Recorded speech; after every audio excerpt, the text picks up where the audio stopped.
Evelyn, a loving grandmother who had always been the rock of her family, suddenly found herself in a frightening situation when she kept mysteriously falling out of her wheelchair. Her son, Terrence, was beside himself with worry, unable to figure out why these accidents kept happening. But when he installed hidden cameras to get to the bottom of things, what he discovered would leave him heartbroken and change their family forever. How did this strong, beloved grandmother become the victim of such a heartbreaking situation? And what shocking truth did Terrence uncover that would change the way he saw his mother's pain? Stay tuned to find out. But before we dive in, let us know where you're watching from today. And if Evelyn and Terrence's emotional journey speaks to you, don't forget to hit that subscribe button. The golden rays of the late afternoon sun filtered through the curtains, casting a warm glow across the living room of the Johnson family home. In her wheelchair, positioned near the window, sat Mrs. Evelyn Johnson, her weathered hands resting gently on the armrests. At 78 years old, her once tall frame had become slightly hunched, but her eyes still sparkled with the wisdom of decades lived. "Grandma, look what I made for you," exclaimed 8-year-old Zoe, bounding into the room with a colorful drawing clutched in her small hands. Mrs. Evelyn's face lit up as she turned to her granddaughter. "Oh, sweetheart, let me see that masterpiece of yours," she said, her voice warm and inviting. As Zoe approached, Mrs. Evelyn leaned forward in her wheelchair, eager to examine the artwork. Suddenly, without warning, the wheelchair tipped forward. Mrs. Evelyn let out a startled gasp as she tumbled to the floor, her frail body hitting the hardwood with a dull thud. "Grandma!" Zoe cried out, her eyes wide with fear. Terrence, Mrs. Evelyn's son, rushed into the room, alerted by the commotion. "Mama!" he exclaimed, hurrying to her side. "Are you okay? What happened?" Mrs. Evelyn winced as Terrence gently helped her back into the wheelchair. "Oh, it's nothing, baby. Just these old bones of mine not cooperating," she said, trying to brush off the incident with a weak smile. Terrence frowned, unconvinced. This wasn't the first time his mother had fallen from her wheelchair, and a nagging worry gnawed at him. "Mama, we need to be more careful. Maybe we should adjust your wheelchair or get you some extra support." "Nonsense," Mrs. Evelyn replied, patting his hand reassuringly. "I'm fine, just a little clumsy these days. Now, Zoe, honey, let me see that beautiful drawing of yours." As Zoe hesitantly approached again, this time more cautiously, Terrence couldn't shake the feeling that something wasn't right. He watched as his mother admired the drawing, her smile genuine but tinged with something he couldn't quite place. Was it sadness? Frustration? He couldn't be sure. Later that evening, as Terrence helped his wife Latoya clean up after dinner, he voiced his concerns. "I'm worried about Mama," he said, his brow furrowed as he dried a plate. "That's the third time she's fallen this week." Latoya nodded, her own face etched with concern. "I know, babe. It's scary. Do you think we should take her to see Dr. Thompson again? Maybe there's something we're missing." Terrence sighed, setting down the dish towel. "Maybe, but every time we bring it up, she insists she's fine. You know how stubborn she can be. Just like someone else I know," Latoya said with a small smile, nudging her husband playfully. Terrence couldn't help but chuckle. Yeah, I wonder where I got it from." His smile faded as he glanced towards the living room, where he could hear his mother's soft laughter as she watched TV with the kids. "I just can't shake this feeling that there's more to these falls than she's letting on." As the days passed, the incidents continued. Each time Mrs. Evelyn fell, the family's concern grew. Terrence found himself constantly on edge, ears straining for any sound that might indicate his mother was in trouble. One afternoon, as Mrs. Evelyn napped in her room, Terrence sat at the kitchen table, his head in his hands. Latoya joined him, placing a comforting hand on his shoulder. "Talk to me, babe," she said softly. "What's going through that head of yours?" Terrence looked up, his eyes filled with a mix of worry and determination. I think I need to do something more. We can't just keep waiting for the next fall to happen." Latoya nodded encouragingly. "What are you thinking?" Terrence hesitated for a moment before speaking. "I'm thinking of installing some hidden cameras, just to keep an eye on her when we're not in the room." Latoya's eyebrows shot up. "Hidden cameras? Are you sure that's a good idea? Your mama values her privacy." If she found out. I know, Terrence said, running a hand through his short-cropped hair. But what choice do we have? We need to figure out what's causing these falls before she seriously hurts herself. After a long discussion, weighing the pros and cons, LaToya reluctantly agreed. The next day, while Mrs. Evelyn was out for her weekly hair appointment with LaToya, Terrence carefully installed small, discreet cameras in the living room and Mrs. Evelyn's bedroom. As he worked, a wave of guilt washed over him. He felt like he was betraying his mother's trust, invading her privacy. But the image of her frail body, sprawled on the floor, potentially seriously injured, steeled his resolve. This was for her own good, he told himself. That evening, as the family gathered for dinner, Mrs. Evelyn seemed in good spirits. She regaled them with stories from her youth, her eyes twinkling as she described the mischief she and her siblings would get into. You know, she said, pausing to take a sip of water, sometimes I feel like I'm right back there in those carefree days. Your grandfather? Oh, how he could make me laugh. A shadow passed over her face for a moment, so brief that Terrence almost missed it. But then her smile returned, and she continued her story. As Terrence helped his mother into bed that night, he couldn't help but feel a pang of guilt about the hidden camera now watching over her. "Good night, Mama," he said, leaning down to kiss her forehead. "I love you." Mrs. Evelyn reached up to pat his cheek affectionately. "I love you too, baby. You're such a good son, taking care of your old mama like this." Terrence swallowed hard, forcing a smile. "You're not old, Mama, and I'll always take care of you. That's a promise." As he turned off the light and closed the door, Terrence lingered for a moment, listening. He could have sworn he heard a soft sigh, but then all was quiet. The next few days passed without incident, but Terrence remained vigilant. He found himself constantly checking the camera feeds on his phone, looking for any sign of trouble. But each time, he saw only his mother going about her daily routine, reading her Bible, watching her favorite game shows, chatting with the grandkids.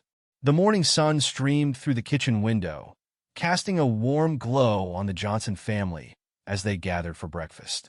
Terrence sat at the head of the table, his eyes heavy from another night of restless sleep. Across from him, Mrs. Evelyn slowly stirred her oatmeal, her gaze distant. "Mama, how are you feeling this morning?" Terrence asked, trying to keep his voice light despite the worry gnawing at him. Mrs. Evelyn looked up, a small smile touching her lips. "Oh, I'm just fine, baby. Don't you worry about me." LaToya exchanged a glance with her husband, concern etched on her face. It had been 3 days since they'd installed the hidden cameras, and yet another fall had occurred just yesterday afternoon. As if reading their thoughts, Mrs. Evelyn's smile faltered. "I'm sorry about that tumble yesterday. I just can't seem to remember what happened.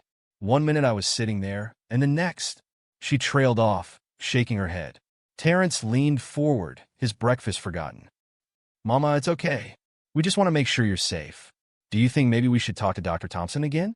Maybe get some more tests done?" Mrs. Evelyn's eyes flashed with a hint of defiance. "Now, Terrence, I've told you before, I'm not going to spend my days being poked and prodded by doctors. It's just these old bones of mine, that's all." LaToya stepped in, her voice gentle. "We know, Mom. We just want to help. Maybe we could look into getting some extra help around the house. Someone to be with you when we're not here." "Absolutely not," Mrs. Evelyn said firmly. "I'm not having some stranger in my house, watching my every move. I'm not helpless, you know?" Terrence sighed, running a hand over his face. "We know you're not helpless, Mama. We just want to understand what's causing these falls." The conversation was interrupted by the kids rushing in, backpacks in hand, ready for school. As the family bustled about, getting ready for the day, Terrence couldn't shake the feeling that they were missing something crucial. Later that evening, after putting the kids to bed, Terrence sat in his home office, his eyes glued to the computer screen. He had been reviewing the footage from the hidden cameras for hours, searching for any clue that might explain his mother's falls. LaToya entered the room, carrying 2 mugs of steaming tea. She set one down beside her husband and perched on the edge of the desk. "Any luck?" she asked softly. Terrence shook his head, frustration evident in his voice. "Nothing. I've watched these videos 100 times, and I can't see anything that would explain why she's falling. It's like one second she's fine, and the next." He trailed off, Rewinding the footage once again. On the screen, Mrs. Evelyn sat peacefully in her wheelchair, reading a book. Suddenly, without any apparent reason, she tipped forward, falling out of the chair. "There!" Terrence exclaimed, pausing the video. "Do you see that? She doesn't even try to catch herself. It's like she just lets herself fall." Latoya leaned in, her brow furrowed. "That's strange. You'd think she'd at least put her hands out to break the fall." Terrence nodded, his mind racing. "And look at this one from yesterday." He pulled up another video, showing a similar scene. It's the exact same thing. No struggle, no attempt to stop herself. She just falls. Could it be some kind of seizure? Latoya suggested. Something that's happening so fast we can't see it? Terrence shook his head. "I don't think so. Dr. Thompson didn't find any signs of neurological issues in her last checkup. And Mama says she doesn't remember feeling dizzy or losing consciousness." They sat in silence for a moment, the gravity of the situation weighing heavily on them. Finally, Latoya spoke, her voice barely above a whisper. "Terrence, do you think, could this be deliberate?" Terrence's head snapped up, his eyes wide. "What? No, that's impossible. Why would Mama hurt herself on purpose?" Latoya shrugged, looking uncomfortable. "I don't know. It's just the way she falls. It's so controlled, almost like she's—" "Don't say it." Terrence cut her off, his voice sharp. "Mama would never do something like that. Never." Latoya reached out, placing a comforting hand on her husband's arm. "I'm sorry, baby. I didn't mean to upset you. I'm just trying to make sense of all this, same as you." Terrence softened, covering her hand with his own. "I know I'm sorry too. It's just, I feel so helpless. I can't protect her if I don't know what I'm protecting her from." As they sat there, the soft glow of the computer screen illuminating their worried faces, neither of them noticed the shadow that passed by the partially open door. In the hallway, Mrs. Evelyn sat in her wheelchair silently, her hand pressed to her mouth to stifle a sob. She had come to ask for a glass of water, but now she retreated to her room, her heart heavy with a secret she couldn't bring herself to share. The next morning, Terrence woke early, determined to find some answers. He made his way to the kitchen, surprised to find his mother already there, sipping a cup of tea. "Mama, what are you doing up so early?" he asked, concern coloring his voice. Mrs. Evelyn looked up, a wan smile on her face. "Oh, you know me, baby. I've always been an early riser. Thought I'd enjoy the quiet before everyone else wakes up." Terrence nodded, pouring himself a cup of coffee. He sat down across from his mother, studying her face. She looked tired, he noticed, with dark circles under her eyes that makeup couldn't quite hide. "Mama," he began carefully, "I need to ask you something, and I need you to be honest with me." Mrs. Evelyn set down her cup, her eyes wary. "What is it, Terrence?" Terrence took a deep breath. "These falls you've been having, is there something you're not telling us? Something that might explain why they keep happening?" For a moment, something flickered in Mrs. Evelyn's eyes. Fear? Guilt? But it was gone so quickly, Terrence wasn't sure he'd seen it at all. "Terrence, baby, I've told you everything I know," she said, her voice steady. "I wish I could explain it, but I just can't remember what happens. One minute I'm fine, and the next—" She shrugged helplessly. Terrence nodded, trying to hide his disappointment. He had hoped that maybe, in this quiet moment, his mother might open up to him. But it seemed the mystery would remain unsolved, at least for now. As the days passed, the tension in the Johnson household continued to grow. Terrence found himself constantly on edge, jumping at every sound, terrified that it might be the thud of his mother falling again. Latoya tried to maintain a sense of normalcy for the kids, but even they could sense that something was wrong. One afternoon, as Terrence was reviewing yet another day's worth of footage, he noticed something odd.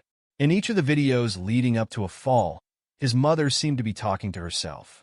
He leaned in closer, straining to hear what she was saying, but the audio wasn't clear enough. Frustrated, he called Latoya into the room. "Look at this," he said, pointing to the screen.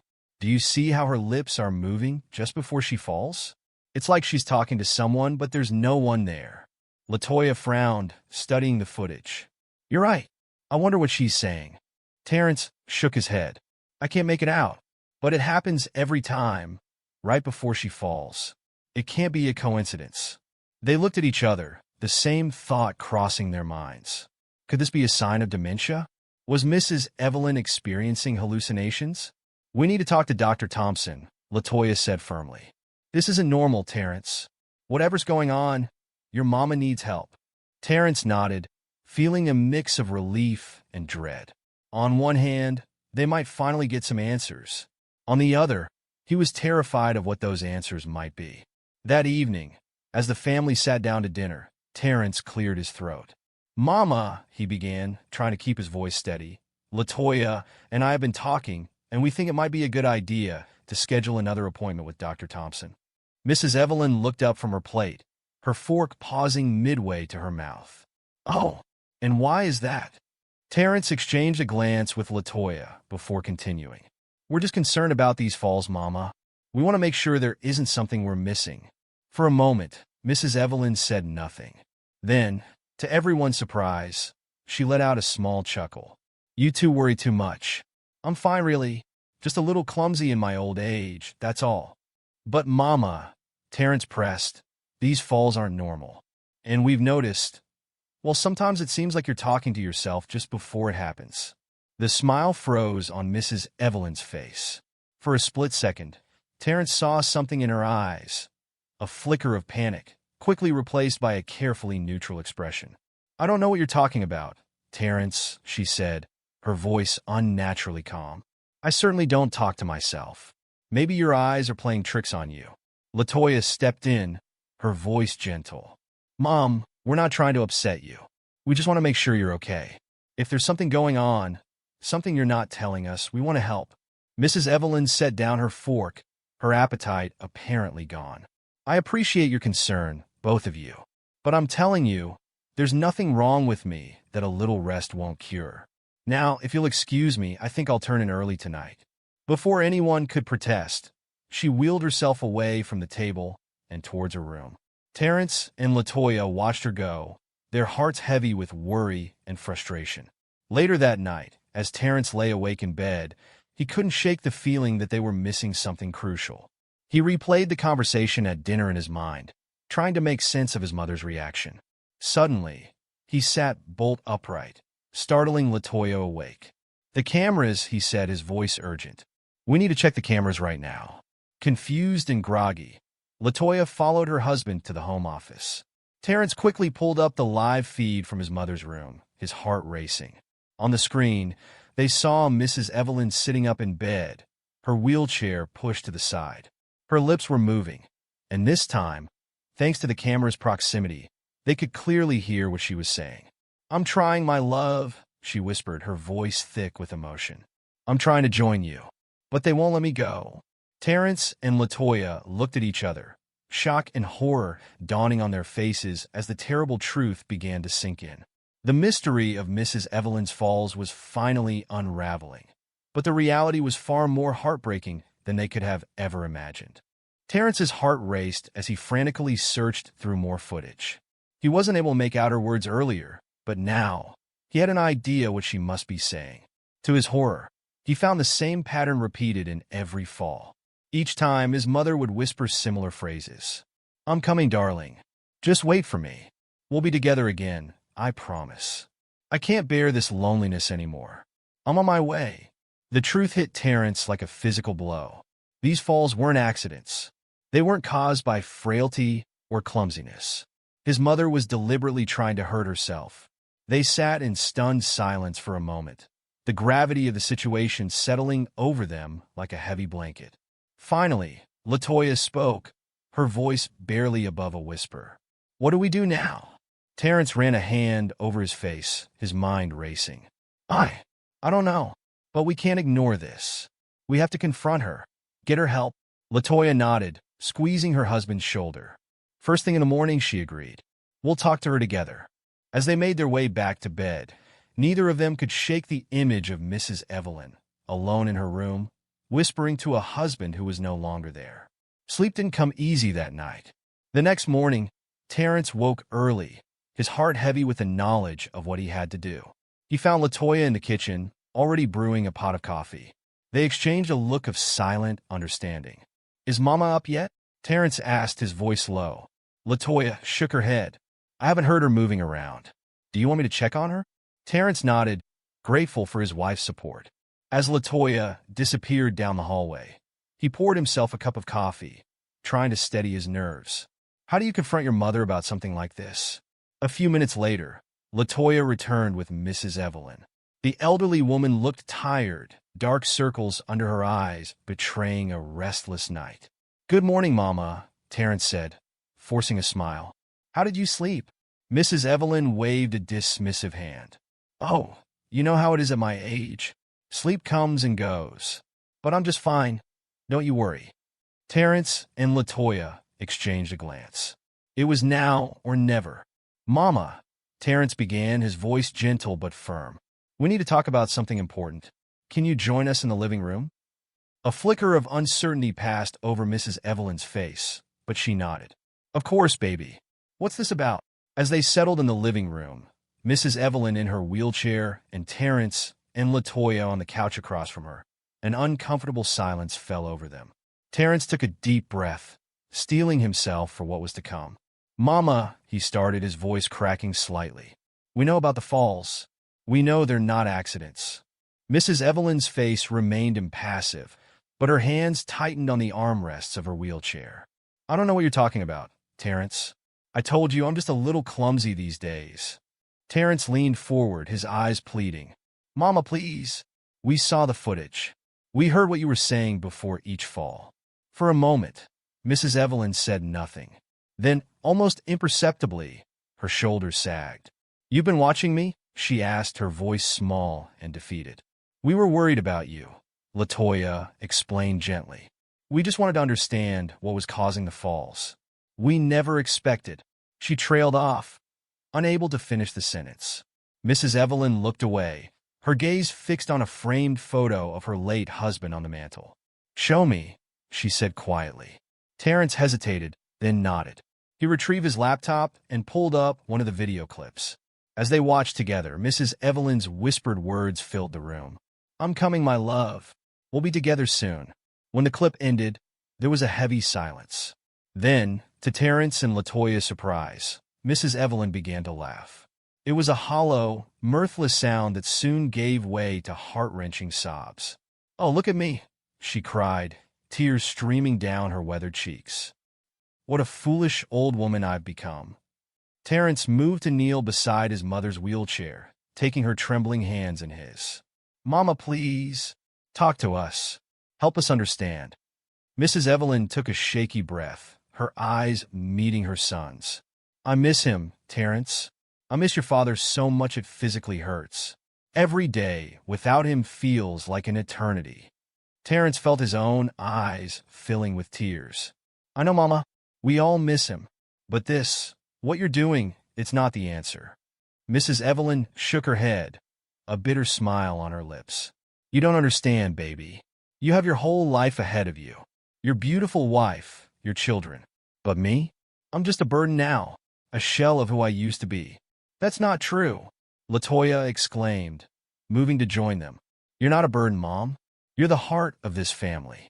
Am I? Mrs. Evelyn asked, her voice tinged with sadness. Look at me. I can't even take care of myself anymore. I'm trapped in this chair, dependent on all of you for everything. This isn't living, it's just existing. Terrence squeezed his mother's hands, his heart breaking for her pain. Mama, listen to me. You are not a burden. You are loved, deeply and completely. We need you here with us. Mrs. Evelyn's eyes filled with fresh tears. But I need him, Terrence. Your father was my whole world for over 50 years. How am I supposed to go on without him? By remembering that you're not alone, Latoya said softly. We're here for you, Mom. All of us. And we want to help you through this. For a long moment, Mrs. Evelyn said nothing. Then, slowly, she nodded. I'm sorry, she whispered. I'm so sorry. I didn't mean to hurt you all like this. I felt so lost. Terrence stood, pulling his mother into a gentle embrace. We're going to get through this together, Mama. I promise. But you have to promise me something too. Mrs. Evelyn looked up at her son, her eyes questioning. Promise me you'll stop trying to hurt yourself, Terrence said, his voice firm but loving. "Promise me you'll let us help you." Mrs. Evelyn hesitated, then nodded. "I promise," she said softly. "I'll try." As the family held each other close, tears flowing freely, a sense of both relief and trepidation filled the room. They had uncovered the painful truth, but the road ahead would not be easy. There were wounds to heal, trust to rebuild, and a grieving process that had been interrupted for far too long. Later that day, as Mrs. Evelyn rested in her room, Terrence and Latoya sat at the kitchen table, discussing their next steps. "We need to get her professional help," Latoya said, her voice firm. "A therapist who specializes in grief counseling for the elderly." Terrence nodded in agreement. "And we need to make some changes around here. We can't leave her alone so much. Maybe we could look into some part-time in-home care?" As they continued to plan, both felt a mixture of hope and apprehension. They had crossed a significant hurdle in getting Mrs. Evelyn to open up about her pain, but they knew the journey was far from over. In her room, Mrs. Evelyn sat in her wheelchair, gazing at the photo of her late husband on her nightstand. She reached out, gently tracing his smiling face with a trembling finger. "Oh, James," she whispered, her voice thick with emotion. "I'm sorry, my love. I wanted so badly to be with you again. But our boy needs me here a little longer. Can you wait for me, darling? Just a little while longer?" As she spoke, a warm breeze drifted through the open window, rustling the curtains. For a moment, Mrs. Evelyn could have sworn she felt a familiar, comforting presence in the room. A small smile touched her lips as she closed her eyes, allowing herself to remember the good times, the laughter, the love she had shared with her husband. For the first time in a long while, Mrs. Evelyn felt a glimmer of hope. The pain was still there, a constant ache in her heart, but it was tempered now by the knowledge that she wasn't alone. Her family loved her, needed her, and maybe, just maybe, that could be enough to keep her going. As the days passed, the Johnson household settled into a new rhythm. Terrence and Latoya worked tirelessly to ensure Mrs. Evelyn felt loved and included in every aspect of family life. They rearranged their schedules to spend more time with her, encouraging the children to do the same. One evening, as they sat around the dinner table, Latoya broached a subject they'd been discussing privately. "Mom," she said gently, "Terrence and I have been thinking. We believe it might be helpful for you to talk to someone professional about your feelings. A therapist who specializes in grief counseling for seniors." Mrs. Evelyn's fork paused halfway to her mouth. She set it down slowly, her brow furrowing. "A therapist? I don't know, honey. At my age, talking to a stranger about my feelings seems, well, it seems a bit pointless." Terrence leaned forward, his voice earnest. "Mama, it's not pointless. Grief doesn't have an age limit. And sometimes, talking to someone outside the family can provide a different perspective, help us see things we might miss." Mrs. Evelyn looked uncertain, her eyes darting between her son and daughter-in-law. I don't know if I can do that. Open up to a stranger about James, about what I tried to do." Latoya reached out, covering Mrs. Evelyn's hand with her own. "Mom, the therapist isn't there to judge you. They're there to help you process your grief, to find healthy ways to cope with your pain." Terrence nodded in agreement. "We'll be with you every step of the way, Mama. If you want, one of us can go with you to the sessions, at least at first." Mrs. Evelyn was quiet for a moment, her gaze distant. Finally, she took a deep breath and nodded. "All right, I'll try it. For you, for the family, I'll try." The relief on Terrence and Latoya's faces was palpable. Terrence squeezed his mother's shoulder gently. "Thank you, Mama. That's all we ask. Just try." The next week, Mrs. Evelyn had her first therapy session with Dr. Eleanor Wright, a kind-faced woman in her 60s who specialized in geriatric grief counseling. Terrence accompanied his mother, sitting in the waiting room during the session. When Mrs. Evelyn emerged an hour later, her eyes were red-rimmed from crying, but there was a lightness to her that Terrence hadn't seen in months. On the drive home, she was quiet, lost in thought. "How did it go, Mama?" Terrence asked gently as they pulled into the driveway. Mrs. Evelyn turned to him, a small smile on her lips. It was good, baby. Hard but good. Dr. Wright, she understands. She's helping me see that my feelings are normal, that grieving is a process. Terrence felt a surge of hope. That's wonderful, Mama. I'm so proud of you for doing this. Mrs. Evelyn reached out, patting her son's hand. Thank you for pushing me to do it. I think this might really help. As the weeks passed, Mrs. Evelyn continued her therapy sessions. Slowly but surely, the family began to see changes. She started to open up more, sharing stories about James that made her smile instead of cry. She began to take an interest in her surroundings again, asking about the children's activities and Terrence's work. One Saturday morning, as Terrence was helping his mother into her wheelchair, she surprised him with a request. Baby, do you think we could go to the park today? I'd like to feed the ducks like James and I used to do. Terrence felt his heart swell with joy. Of course, Mama. That's a wonderful idea. We'll make a family day of it. The park outing was a resounding success. Mrs. Evelyn laughed as she watched her grandchildren chase the ducks, her eyes twinkling with a spark of life that had been missing for so long. As they sat by the pond, she regaled the family with stories of her and James's early dates in this very park. He proposed to me right over there, she said, pointing to an old oak tree. Got down on one knee and everything, right in front of everyone.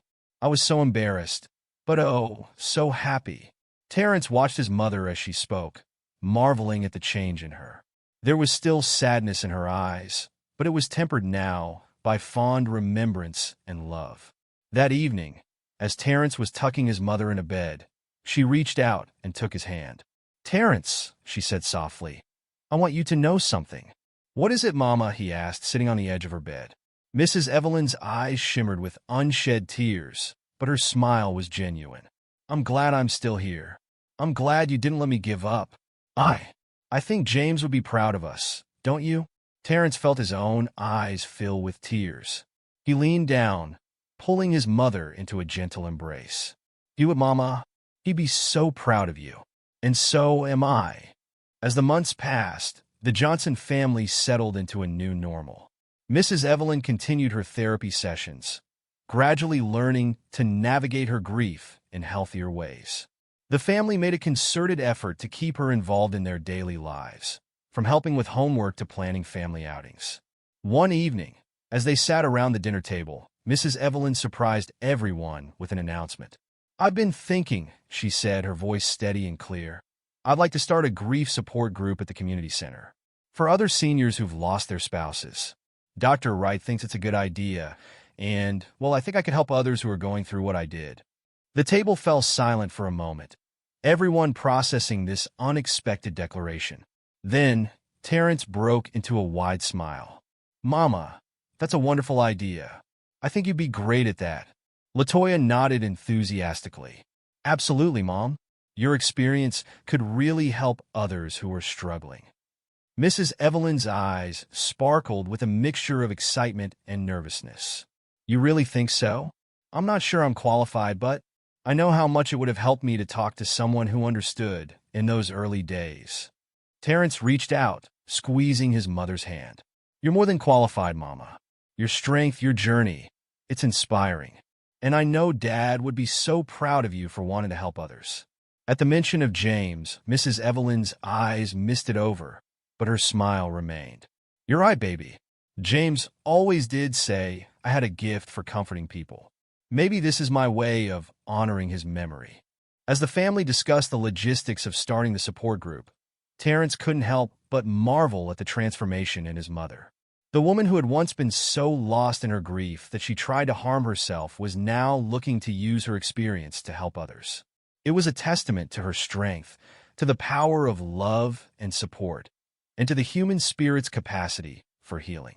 Later that night, as Terrence lay in bed reflecting on the day's events, he felt a profound sense of gratitude wash over him. The journey had been difficult, filled with pain and heartache, but they had come through it together. His mother was finding purpose again, rediscovering joy in life. He thought back to those dark days when he had first discovered the truth behind her falls. The fear, the helplessness he had felt seemed like a distant memory now. They had faced the darkness together and emerged stronger for it. As he drifted off to sleep, Terrence sent a silent thank you to the universe. for the hidden cameras that had revealed the painful truth, for the strength his mother had found to keep fighting, for the love that had carried them through.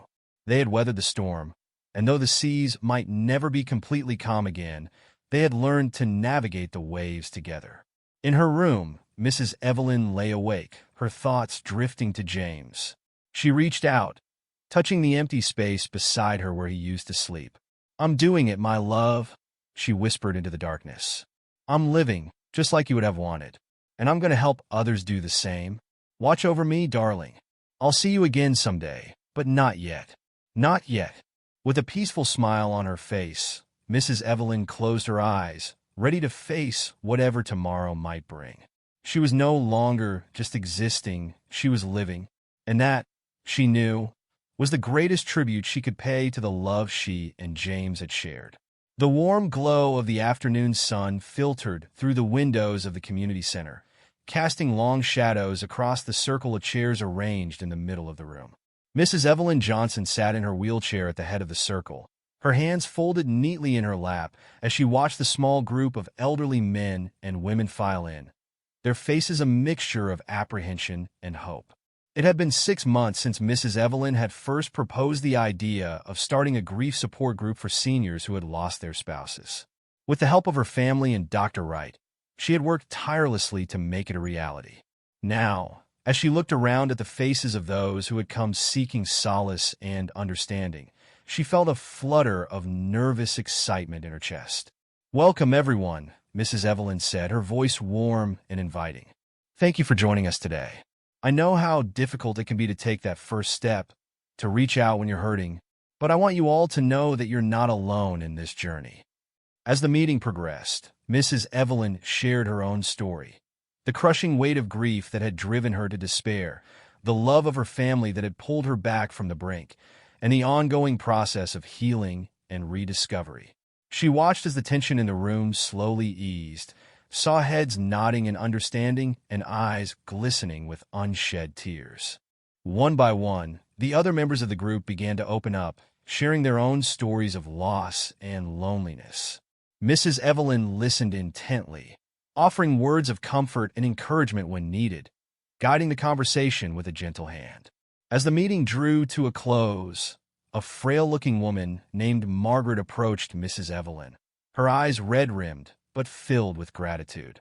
"Thank you," she whispered, clasping Mrs. Evelyn's hand. "I've felt so alone these past months. I didn't think anyone could understand. But being here today, listening to you and the others, it helps." Mrs. Evelyn squeezed Margaret's hand, her heart swelling with empathy. "You're not alone, dear. We're all in this together. And it does get easier, I promise. Not quickly, and not without pain, but it does get easier." As the last of the attendees filed out, Terrence appeared in the doorway, a proud smile on his face. "How did it go, Mama?" he asked, wheeling her towards the exit. Mrs. Evelyn's eyes sparkled with a mixture of exhaustion and fulfillment. "Oh, baby, it was something special. I think we really helped some people today. And you know what? I think they helped me too." Terrence leaned down, planting a kiss on his mother's cheek. "I'm so proud of you, Mama. Dad would be too, you know." Mrs. Evelyn nodded, a bittersweet smile touching her lips. "I know, baby. I felt him with me today, cheering me on." As they made their way home, Mrs. Evelyn found herself reflecting on the journey that had brought her to this point. The dark days when she had tried to join James in death seemed like a distant nightmare now. She still missed him terribly, of course. There wasn't a day that went by when she didn't think of him, didn't yearn for his touch or his laugh. But the crushing weight of grief had lightened, allowing room for other emotions. Gratitude for the life they had shared, love for her family, and a renewed sense of purpose. The weeks flew by, and Mrs. Evelyn threw herself into her new role with gusto. The grief support group grew, attracting more members as word spread. Mrs. Evelyn worked closely with Dr. Wright to develop strategies for helping the group members cope with their loss and find new meaning in life. One evening, as the family sat around the dinner table, Zoe, now 9 years old, turned to her grandmother with curious eyes. "Grandma," she asked, her voice hesitant, "do you still miss Grandpa?" The table fell silent, all eyes turning to Mrs. Evelyn. She set down her fork, considering her answer carefully. "Yes, sweetheart, I do," she said finally, her voice soft but steady. "I'll always miss your grandpa. But you know what? Missing him doesn't hurt quite as much as it used to." Zoe nodded, her brow furrowed in concentration. "Is that because of your special group? The one where you help other grandmas and grandpas?" Mrs. Evelyn smiled, reaching out to pat Zoe's hand. "That's part of it, honey. Helping others who are going through the same thing. It reminds me that I'm not alone. And it makes me feel like I'm honoring your grandpa's memory by spreading the love he gave me." Terrence watched this exchange with a lump in his throat.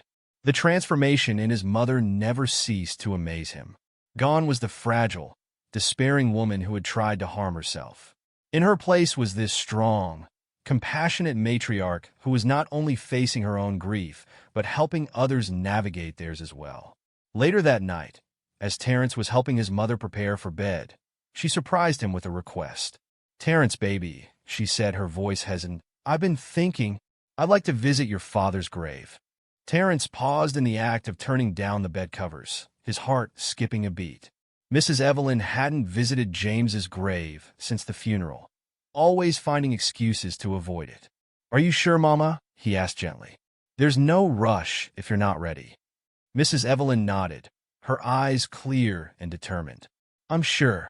I think it's time. Will you come with me?"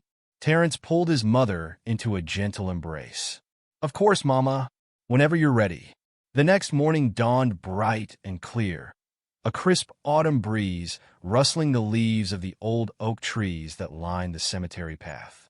Terrence pushed his mother's wheelchair slowly, allowing her time to gather her thoughts as they approached James's final resting place. As they reached the simple headstone bearing James's name, Mrs. Evelyn reached out, her fingers tracing the engraved letters. "Hello, my love," she whispered, her voice thick with emotion. "I'm sorry it's taken me so long to visit. I wasn't ready before." Terrence stood back, giving his mother space as she spoke to her late husband. He watched as she poured out her heart, telling James about her journey through grief, about the support group, about the grandchildren's latest achievements. There were tears, yes, but there was laughter too, as Mrs. Evelyn recounted funny anecdotes and cherished memories. Finally, Mrs. Evelyn turned to her son, her eyes shimmering but her smile peaceful. "Thank you for bringing me here, baby. I needed this closure, I suppose. A chance to say goodbye properly." As they made their way back to the car, Mrs. Evelyn's wheelchair hit a rough patch of ground, jolting her slightly. For a moment, Terrence felt a flash of the old panic, remembering the falls that had once plagued his mother. But Mrs. Evelyn merely laughed, adjusting herself in the chair. "Goodness," she chuckled. "Your father always did say I needed a smoother ride." Terrence couldn't help but join in her laughter, marveling at how far they had come. The woman who had once seen her wheelchair as a prison now faced its inconveniences with humor and grace. As the weeks passed, Mrs. Evelyn continued to flourish in her role as leader of the grief support group. She worked tirelessly, organizing outings for the group members, arranging for guest speakers, and always lending a compassionate ear to those who needed it. One day, as Mrs. Evelyn was preparing for a group meeting, she received an unexpected visitor. Dr. Wright knocked on the door of the community center, a warm smile on her face. "Mrs. Johnson," she said, "I hope you don't mind me dropping by. I wanted to see how things were going with the group." Mrs. Evelyn welcomed her in, her face lighting up. "Oh, Dr. Wright, I'm so glad you're here. Things are going wonderfully. In fact, I was hoping to talk to you about an idea I've had." As they settled in, Mrs. Evelyn shared her vision. She wanted to expand the support group to create a network of similar groups across the city. "There are so many seniors out there who are struggling with grief," she explained, her eyes shining with passion. "I want to reach as many of them as we can." Dr. Wright listened intently, her expression thoughtful. "That's a wonderful idea, Mrs. Johnson, but it's also a big undertaking. Are you sure you're up for it?" Mrs. Evelyn nodded firmly. "I am. For the first time in a long time, I feel like I have a real purpose. James always said I had a gift for helping people. I think this is what I'm meant to do with the time I have left." Dr. Wright reached out, squeezing Mrs. Evelyn's hand. "Well then, she said with a smile. "Let's make it happen. I have some contacts at other community centers who might be interested in starting their own groups, and I'd be happy to help train new group leaders." As they began to plan, Mrs. Evelyn felt a surge of excitement. She thought back to those dark days when she had tried to end her life and marveled at how far she had come. The pain of losing James would always be with her, but it no longer defined her. Instead, it had become the catalyst for a new chapter in her life, one filled with purpose and the opportunity to make a difference in the lives of others. That evening, as the family gathered for dinner, Mrs. Evelyn shared her plans for expanding the support group network.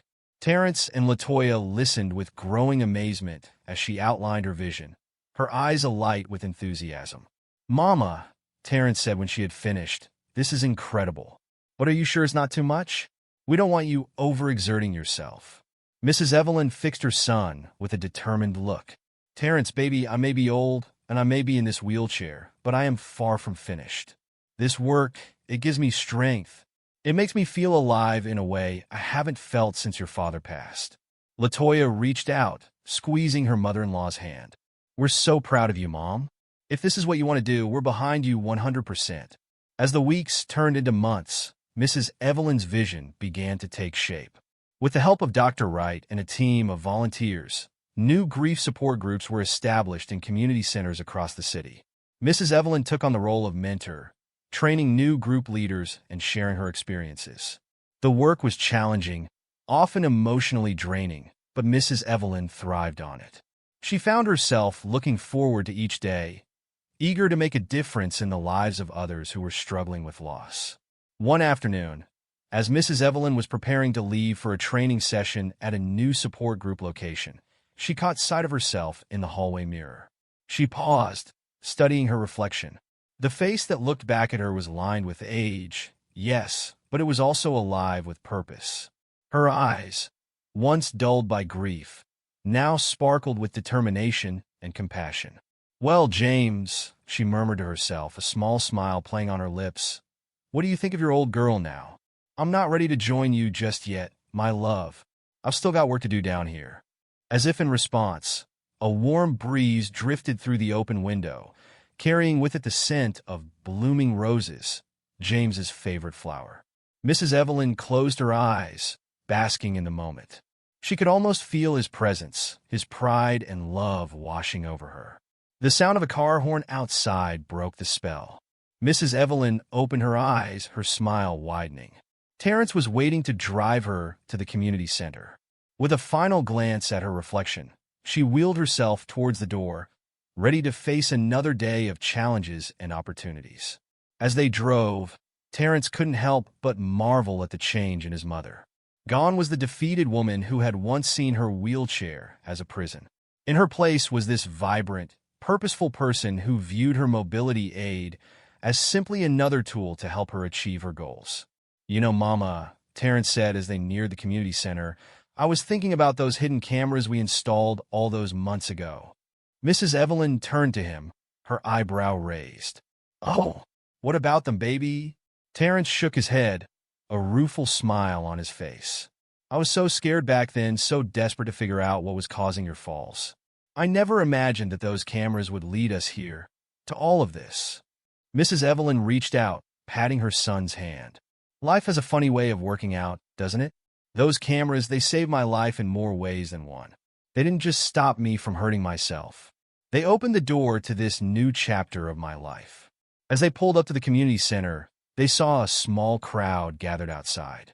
To Mrs. Evelyn's surprise, she recognized many of the faces. Members of her original support group, volunteers from other centers, even Dr. Wright. LaToya stepped forward as Terrence helped Mrs. Evelyn out of the car. "Surprise," she said, her face beaming. "We couldn't let this day pass without a little celebration." Mrs. Evelyn looked around in confusion. "Celebration? What for?" Dr. Wright stepped forward, a wrapped package in her hands. "Mrs. Johnson, it's been exactly 1 year since you started the first grief support group. In that time, you've touched countless lives, brought hope to those who thought they had none left. We wanted to honor that." As Dr. Wright handed her the package, Mrs. Evelyn felt tears welling up in her eyes. With trembling hands, She unwrapped it to reveal a beautiful plaque. Engraved on it were the words, "In recognition of Mrs. Evelyn Johnson, whose courage in the face of grief has become a beacon of hope for others. Your strength inspires us all."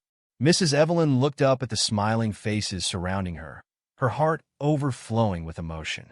I don't know what to say," she stammered. "This work, helping others, it's been my lifeline. You've all given me so much more than I could ever give you." Margaret, the woman from the first support group meeting, stepped forward. "That's not true, Evelyn," she said softly. "You showed us that there's life after loss. You gave us hope when we thought all was lost. We can never thank you enough for that."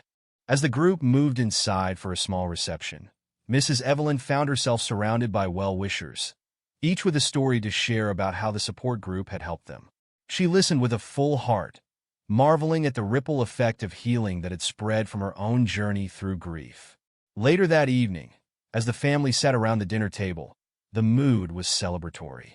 Zoe had made a special card for her grandmother, decorated with glitter and hand-drawn flowers. "You're my hero, Grandma," she said shyly as she presented it. Mrs. Evelyn pulled her granddaughter into a tight hug. "Oh, sweetheart," she murmured, her voice thick with emotion. "You and your brother, your parents, you're all my heroes. I wouldn't be here without you." As the night wore on and the younger children were put to bed, Mrs. Evelyn found herself sitting on the back porch with Terrence and Latoya. The night was clear, a blanket of stars twinkling overhead. "I've been thinking," Mrs. Evelyn said after a comfortable silence, "about those dark days when I was trying to join your father." Terrence tensed slightly, but Mrs. Evelyn reached out, patting his hand reassuringly. No, don't worry, baby. I'm not going back there. I want you both to know how grateful I am for not giving up on me, for pushing me to get help, for supporting me through all of this." Latoya leaned in, wrapping an arm around her mother-in-law's shoulders. "We'll always be here for you, Mom, through the good times and the bad." Terrence nodded in agreement. "We're just thankful you're still here with us, Mama. You've shown us all what real strength looks like." Mrs. Evelyn smiled, her eyes misting over as she gazed up at the stars.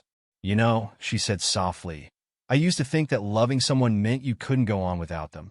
But I've learned that real love, it gives you the strength to keep living, to honor their memory by making the most of the life you have left." As they sat there, enjoying the peaceful night and each other's company, Mrs. Evelyn felt a sense of contentment wash over her. The journey had been long and difficult, but she had emerged stronger, more resilient, and with a renewed sense of purpose. The next morning, Mrs. Evelyn woke early, her mind already buzzing with ideas for the support group network. As she wheeled herself to the kitchen, she was surprised to find Terrence already there, nursing a cup of coffee. "Good morning, Mama," he said, smiling warmly. "You're up early." Mrs. Evelyn chuckled, accepting the cup of tea Terrence offered her. "Oh, you know me, baby. Can't stay in bed when there's work to be done." Terrence's smile faltered slightly. "About that, Mama, I've been thinking, maybe it's time we hired some help. Someone to assist you with the day-to-day running of the support groups. You're doing so much, and I worry about you overdoing it." For a moment, Mrs. Evelyn felt a flash of indignation. Didn't her son understand how important this work was to her? But as she looked at Terrence's concerned face, she realized he was coming from a place of love. "You might be right, baby," she conceded after a moment. "This old body isn't as spry as it used to be. Maybe having some help wouldn't be such a bad idea." Terrence's relief was palpable. "I'm glad you see it that way, Mama. I've actually been doing some research. There's a program at the local college for students studying gerontology and social work. They offer internships for students to work with community organizations. I thought maybe we could look into that." Mrs. Evelyn's eyes lit up at the idea. "Oh, Terrence, that's perfect. Not only will we get some help, but we'd be giving these young people valuable experience. And who knows? Maybe we could inspire some of them to continue working with seniors after they graduate." Over the next few weeks, Mrs. Evelyn worked with Terrence and Dr. Wright to set up a partnership with the local college. They interviewed several promising students before selecting 2 interns: Sarah, a bright-eyed young woman with a passion for geriatric care, and Michael, a soft-spoken young man who had lost his own grandmother to Alzheimer's and wanted to make a difference in the lives of seniors. As the interns settled into their roles, Mrs. Evelyn found herself energized by their enthusiasm and fresh perspectives. She took on the role of mentor, sharing her experiences and guiding them as they learned to navigate the complex emotions involved in grief counseling. One afternoon, as Mrs. Evelyn was wrapping up a training session with Sarah and Michael, she noticed Sarah seemed distracted. "Is everything all right, dear?" she asked gently. Sarah hesitated before responding. "Mrs. Johnson, I hope you don't mind me asking, but how do you do it? How do you listen to all these stories of loss and grief day after day without letting it overwhelm you?" Mrs. Evelyn wheeled herself closer to the young woman, reaching out to pat her hand. "Oh, my dear, that's a very good question. And the truth is, some days it does overwhelm me. There are times when I go home and cry for all the pain I've heard. But you know what keeps me going?" Sarah and Michael leaned in, eager to hear her answer. "Hope," Mrs. Evelyn said simply. "Every person who comes to our groups, every story of loss we hear, it's an opportunity to plant a seed of hope. We can't take away their pain, but we can show them that they're not alone, that there is a path forward. And when I see that spark of hope in someone's eyes, when I see them take that first step towards healing, well, that makes it all worthwhile." As the months passed, the support group network continued to grow. Mrs. Evelyn, with the help of her interns and a growing team of volunteers, expanded their reach to neighboring cities. She was invited to speak at conferences, sharing her experiences and inspiring others to start similar programs in their own communities. But as rewarding as the work was, it was also exhausting. Mrs. Evelyn found herself tiring more easily, needing more rest between activities. Terrence and LaToya watched with growing concern, torn between pride in her accomplishments and worry for her health. One evening, as Mrs. Evelyn was preparing for bed, she felt a sharp pain in her chest. She tried to brush it off, but when the pain persisted and she found herself short of breath, she knew she couldn't ignore it. "Terrence," she called out, her voice weak and shaky. "Terrence, baby, I need help." The next few hours passed in a blur of ambulance sirens, emergency room lights, and worried faces. When Mrs. Evelyn finally regained full consciousness, she found herself in a hospital bed, Terrence dozing in a chair beside her. "Terrence," she croaked, her throat dry. Terrence jerked awake, relief flooding his face as he saw his mother's eyes open. "Mama, thank God. How are you feeling?" Mrs. Evelyn tried to sit up, but found herself too weak. "What happened, baby?" Terrence gently explained that she had suffered a mild heart attack. The doctor said she would recover, but she needed to take things easier from now on. As the reality of her situation sank in, Mrs. Evelyn felt a wave of frustration wash over her. How could she take things easier when there was still so much work to be done? So many people who needed help? Over the next few days, as she recovered in the hospital, Mrs. Evelyn had many visitors. LaToya and the children came every day, bringing drawings and get-well cards. Dr. Wright stopped by, as did many members of the support groups. Sarah and Michael visited too, assuring her that they were keeping things running smoothly in her absence. On the day before she was due to be discharged, Mrs. Evelyn had an unexpected visitor. Margaret, the woman from her very first support group meeting, knocked gently on the door. "Margaret!" Mrs. Evelyn exclaimed, genuinely pleased to see her friend. "What a lovely surprise." Margaret sat down beside the bed, taking Mrs. Evelyn's hand in hers. "Evelyn, my dear, we've all been so worried about you. How are you feeling?" Mrs. Evelyn sighed. "Oh, I'm on the mend, but I'm frustrated, Margaret. There's so much more I want to do, so many people who need help. And now the doctors are telling me I need to slow down." Margaret listened patiently, a knowing look in her eyes. When Mrs. Evelyn finished, she squeezed her hand gently. "Evelyn, do you remember what you told me at that first meeting? When I was drowning in grief and couldn't see a way forward?" Mrs. Evelyn shook her head, unable to recall the specific conversation. "You told me that healing isn't a race, it's a journey," Margaret continued. "You said that it's okay to take breaks, to rest when we need to. That self-care isn't selfish, it's necessary." She paused, her eyes twinkling. I think it's time you took your own advice, my friend." As Margaret's words sank in, Mrs. Evelyn felt tears welling up in her eyes. She had been so focused on helping others that she had neglected her own well-being. And in doing so, she had nearly robbed her family, and all the people who depended on her, of her presence in their lives. "Oh, Margaret," she said softly, "when did you get so wise?" Margaret chuckled. "I learned from the best, didn't I?" That conversation marked a turning point for Mrs. Evelyn. When she returned home from the hospital, she sat down with Terrence, Latoya, and Dr. Wright to discuss the future of the support group network. "I've realized something," she told them. "This work, helping others through their grief, it's bigger than just me now. It needs to be able to continue even when I can't be there every day." Together, they devised a plan to restructure the organization. They would train more group leaders, delegate more responsibilities to the interns and volunteers, and set up a board of directors to oversee the network's operations. Mrs. Evelyn would take on more of an advisory role, still involved but not carrying the day-to-day burden. As they implemented these changes over the next few months, Mrs. Evelyn found herself with more free time than she'd had in years. At first, she felt restless, unsure of how to fill her days. But gradually, she rediscovered old hobbies and found new ones. She started a small garden in the backyard, joined a book club at the local library, and spent more time with her grandchildren. One sunny afternoon, as Mrs. Evelyn sat in her garden, enjoying the fragrance of blooming roses, she heard the back door open. Terrence walked out, a smile on his face and an envelope in his hand. "Hey, Mama," he said, sitting down beside her. "This came for you today." Mrs. Evelyn opened the envelope curiously. Inside was a letter from the mayor's office, inviting her to receive a community service award for her work with the Grief Support Network.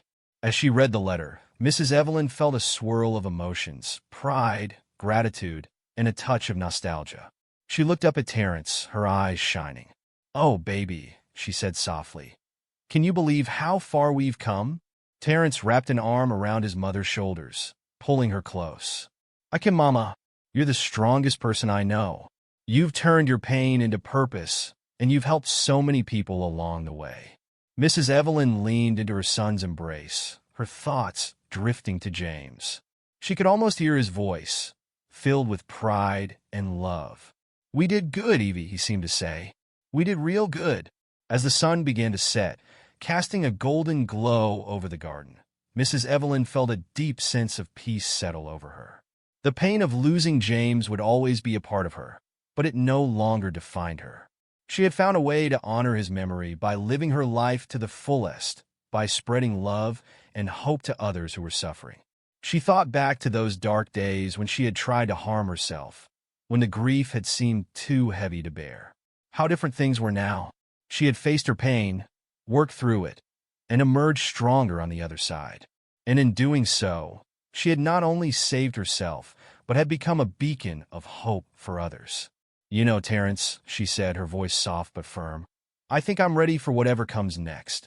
Whether it's more time in this garden, more work with the support groups, or something we haven't even thought of yet. I'm ready, because now I know that as long as we have love, as long as we have each other, we can face anything." Terrence squeezed his mother's hand, his heart full of love and admiration. "That we can, Mama, that we can." As they sat there, watching the sky turn from gold to pink to deep purple, Mrs. Evelyn felt grateful for every moment, the joyous ones and the painful ones alike. For it was all of these moments, strung together, that had brought her to this place of peace and purpose. And as the first stars began to twinkle in the darkening sky, Mrs. Evelyn whispered a quiet thank you to her family, to the friends who had supported her, to the countless individuals whose lives had touched hers through the support groups. But most of all, she thanked James, her beloved husband, whose love had given her the strength to keep living, to find meaning in the face of loss, and to transform her grief into a force for good in the world. As night fell fully, Terrence helped his mother back into the house. Mrs. Evelyn paused at the doorway, taking one last look at the starlit sky. "Good night, my love," she whispered, a serene smile on her face. "Until we meet again, I'll keep living, loving, and making you proud." And with that, she wheeled herself inside, ready to embrace whatever new adventures tomorrow might bring. And that's the incredible story of Evelyn and Terrence, a family's journey from heartbreak to healing. What started as a series of mysterious falls led to the discovery of a deep, hidden pain that no one had seen coming. Through love, patience, and support, they were able to come together and help Evelyn find peace once again. If this story of resilience and family strength touched you, be sure to let us know in the comments. We hope it serves as a reminder to check in on those we love, because sometimes the struggles they're facing aren't always visible. Thank you for watching, and don't forget to subscribe for more inspiring stories like this one.